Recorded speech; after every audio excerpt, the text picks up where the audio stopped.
ना करू। स्वच्छ राखहु अपन प्यारा शहर,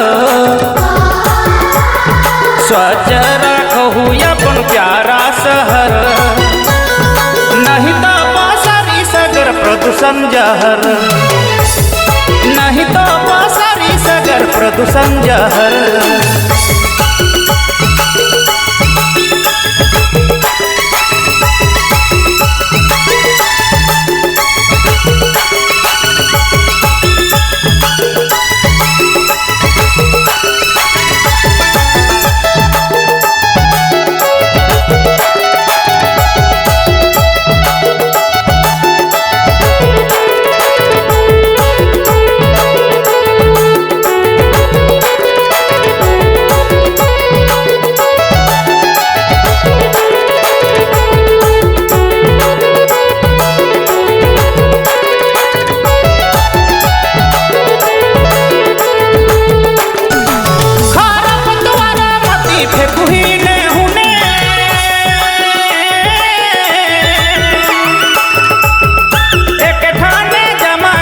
राखू डस्टबिन, अरे राखू डस्टबिन,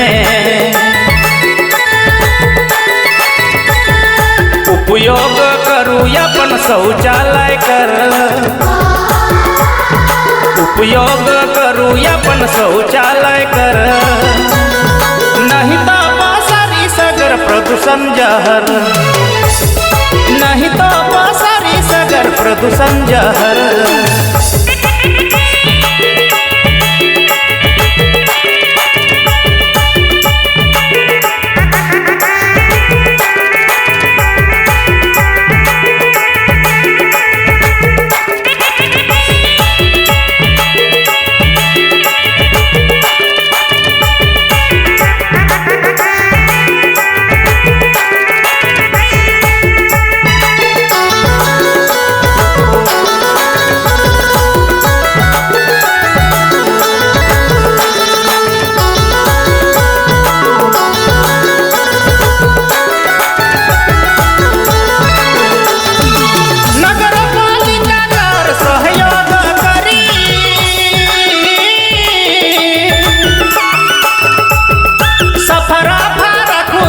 खोइर डगरी, अरे खोइर डगरी,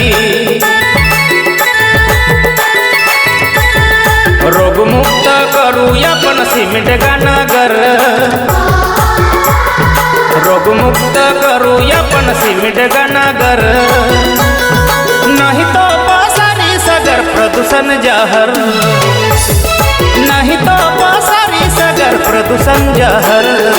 सोरिया सीमेंट गेठी बांधी धरू,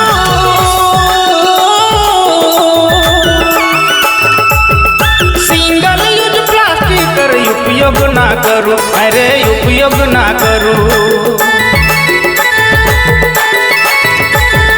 स्वच्छ राखहु अपन प्यारा शहर, स्वच्छ राखहु अपन प्यारा शहर, नहीं तो प्रदूषण जहर, नहीं तो पासारी सगर प्रदूषण जहर, नहीं तो पासारी सगर प्रदूषण जहर, नहीं तो पासारी सगर प्रदूषण जहर।